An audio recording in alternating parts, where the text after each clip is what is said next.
The Nevada wind screamed over the hardened metal-capped ceiling Project Elysium. Inside, the air tasted clean, filtered over and over, but Lena Blackwood, head of biocontainment, swore she could still smell it underneath the sharp tang of cleaners, the faint, metal scent of deep fear. Outside, the Crimson Flux painted the world in a terrible, glowing red. Cities weren't just dead, they were open tombs, shining under coal stars. Here, deep underground in her father's creation, they were supposed to be safe forever. Lena knew better. Safe people didn't feel this gnawing terror in their guts. High above in his pressurized penthouse, Silas Blackwood watched holographic news feeds turn to static. Reporters dissolved mid-sentence, their faces streaked with bright, neon red tears. The Flux's awful mark. Sharp pain, dizziness, then the skin weeping that impossible glowing red blood, marking you as walking death. Then, quick and ugly, you died, leaving a body shining like a gruesome lantern. The world hadn't just ended, it had melted into a screaming, glowing mess. Silas felt only disgust. Fear was a waste. When his computer maps showed the Flux covering half the country, he hit the switch. Project Elysium. 1,000 golden tickets, not for the good, but the useful. Brilliant scientists like Lena, though they barely spoke,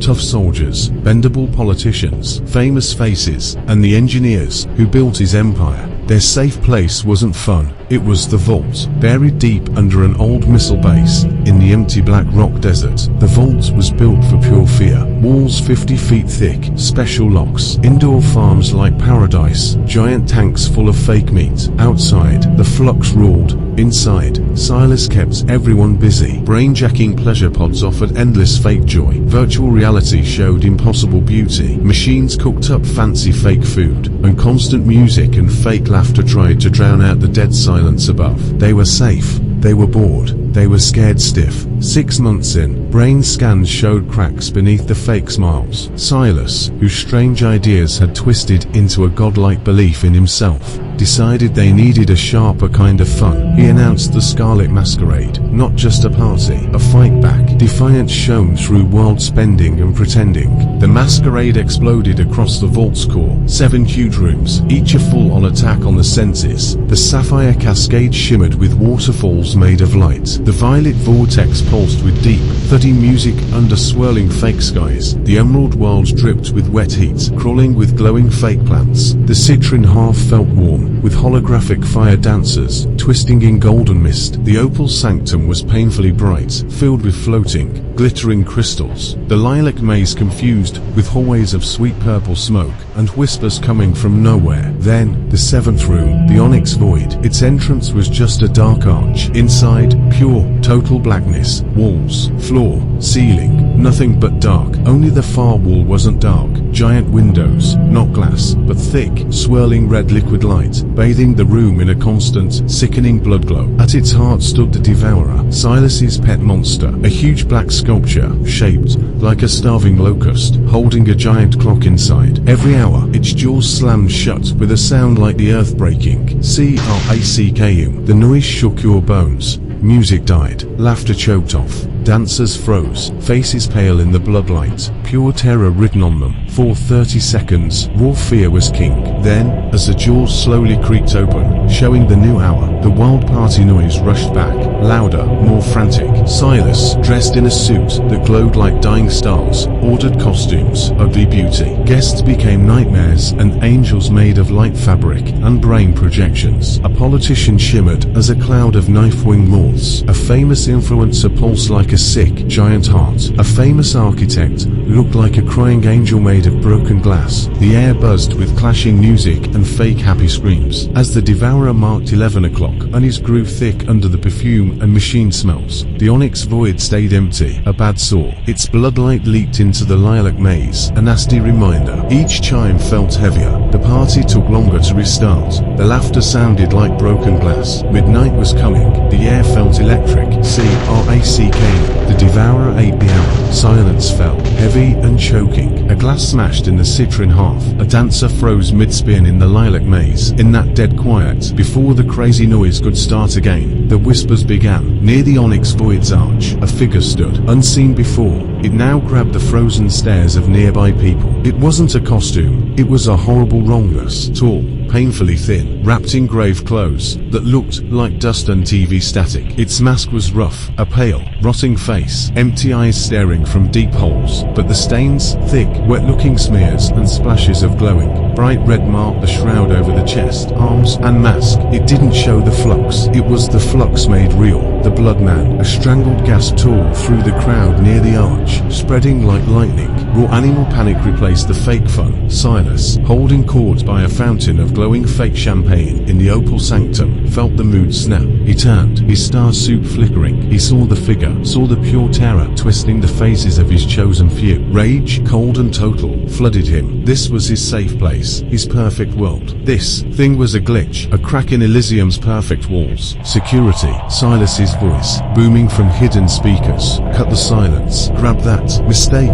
Take off its mask. Lock down chamber gamma. Now. At dawn. I'll take this insult apart piece by piece. His word was law. But the Obsidian Guard, made strong and loyal through science and drugs, didn't move. Not from rebellion, but from a deep, animal fear that ignored their training. The blood man didn't react. It just turned its rotting mask and started to walk. Slow, purposeful, with the grinding, unstoppable slowness of a glacier. It moved from the lilac maze into the violet vortex. The crowd split apart like oil, shrinking back, pressing against the glowing walls. No one touched it. No stun baton sparked. An air of final, icy doom came off it. A silent scream that froze everyone solid. Silas watched, fury turning to shock, as the figure crossed the violet vortex into the emerald wilds. Then through the citron hearth, his guests cried and hid. His elite guard stood like stone men. The blood man walked with cold purpose, heading straight for the heart of the vault, towards the onyx void. Each step was a kick to Silas Blackwood's perfect world. Shame, burning and sharp, mixed with his rage. This thing was laughing at his god power in his own church. Rules said lock it up, study it, but Silas's pride screamed for a fast, bloody payback. He pulled out a monomolecular stiletto, a sliver of darkness sharpened to almost nothing, from his suit. He pushed through the frozen crowd, ignoring the cries, his eyes locked on the dark shroud vanishing into the blood-lit dark of the onyx void. Stepping inside was a shock.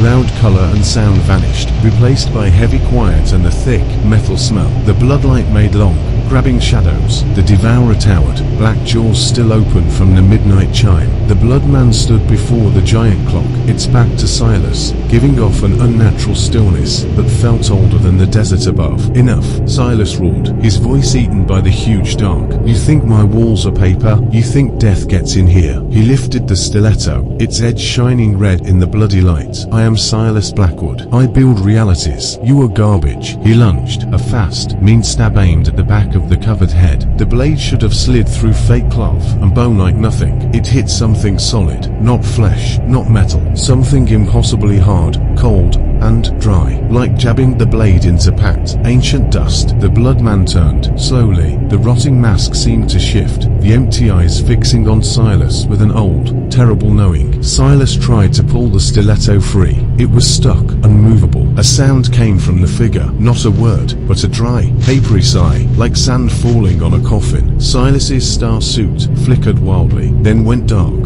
dropping him deeper into the blood-lit gloom. He looked down at his hand, still gripping the stiletto. Thin, glowing red lines began to spread under his skin, shining with the wrong light. Sharp, terrible pain exploded behind his eyes. Dizziness washed over him, a spinning feeling in the endless black. He tried to scream, but only a wet, choked gurgle came out. Warmth leaked from his nose, his ears, the corners of his eyes. Not blood. Light, glowing, flux red light. He fell, not a drop, but a slow, bones folding onto the dark floor. The sharp stiletto clattered beside him, clean. The red lines under his skin flashed once, brightly, then went dark as his eyes glazed over, staring up at the impossible, rotting mask. Silence. Then, a hesitant step at the archway. Dr. Lena Blackwood, her costume of silver data shards, reflecting the bloodlight weakly. She saw her father's fallen body. She saw the blood man standing over him. Science anger, cold and sharp, beat back her terror for a second. Now, full hold, hood and seals. She yelled at the Obsidian Guard, finally pushing into the entrance, their weapons shaking. They rushed forward, gloved hands grabbing the shrouded figure. It didn't fight, it felt to light. With a sickening, tearing sound, the grave cloth ripped wide open. Underneath, there was no body, no flesh, no bone,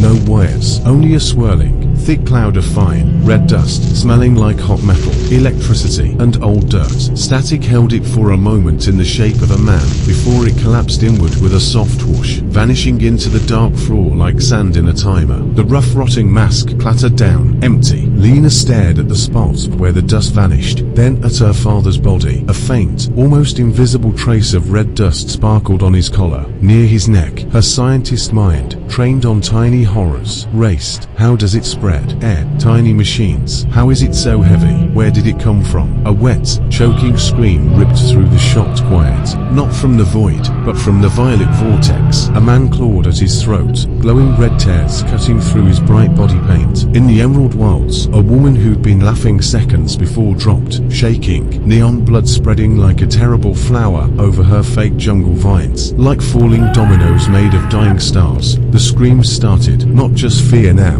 but the raw, painful cries of the flux taking hold. Fancy costumes became glowing death robes as the bright red stain spread fast through the crowded rooms. Security tried to lock it down, to separate people, pulling on emergency hoods, but the sickness was in the air, instant, ignoring every air filter and safety rule Lena had built. The Devourer, its jaws still open from midnight, watched with cold, black eyes. Lena stumbled back into the lilac maze, the fake purple smoke, dinking of rot and burnt sugar. She saw the panic, politicians stepping on famous faces, soldiers shooting wildly at the ceiling, guests running for sealed doors that didn't recognize them. It was a horribly beautiful show, glowing death blooming in the middle of wild, desperate parting. She slapped the emergency button at her temple. Code 0, all areas, total lockdown now. Start sterilization waved. Her order died, as a wave of sharp, blinding pain stabbed her head. Dizziness drowned her. She looked down at her hand. Under the silver data shard glove, her skin pulsed faintly, marked with thin, glowing red lines. She fell against a wall of sweet smoke, now heavy and choking. The music had stopped. The only sounds were the dying screams, the wet thuds of bodies falling, and the steady, silent pulse of the bloodlight spilling from the onyx void. She slid down, the world spinning wildly, her eyes fixed on the huge Devourer, visible through the arch. Its black surface seemed to soak up the chaos, showing nothing, as the glowing lines under her own skin burned brighter, matching the beat of the red windows. Lena had one last, broken thought. The dust. Father's collar, the main computer access point. Inside the Devourer, Blackwood Biosystems, the accidental lab leak. Her vision shrank to a tiny point. The screams faded into a high, electronic whine. The last thing she saw, before the total dark rushed in, wasn't the mess of the masquerade, but the Devourer. Its open jaws seemed to hold, not the next hour, but a huge, hungry nothing. And deep inside that black hole, where the computer brain hummed, a single point of light pulsed. Not the clean blue of the vault systems, but a deep, evil, glowing red, like one infected coal in the heart of the dark. Then, as Dr. Lena Blackwood's body went slack, adding to the glowing pile on the bloodlight-stained floor of the lilac maze, the Devourer's jaws snapped shut. Crack, the sound cut off mid-boom, chopped into total silence. The constant hum of the vault's air, the deep thud of its power plants, the frantic, dying beeps of 1,000 body monitors, all stopped. The bloodlight in the onyx void windows flashed once, painfully bright, then went out, throwing the whole 7-room complex into pure, choking black. The silence wasn't just quiet, it was a hole where sound had been killed. Outside, the Nevada wind howled its endless cry over the sealed metal cap of Silo Bravo 7, not caring. Inside the vault, darkness, rot, and the Crimson Flux ruled, and the Devourer, frozen mid-chime, its jaws locked tight over a single, still glowing red point deep inside its black heart, kept its final, terrible secret safe in the perfect, silent grave. The only clue, slowly settling on the cold floor beside Silas Blackwood's body, was a fine, almost invisible layer of red dust.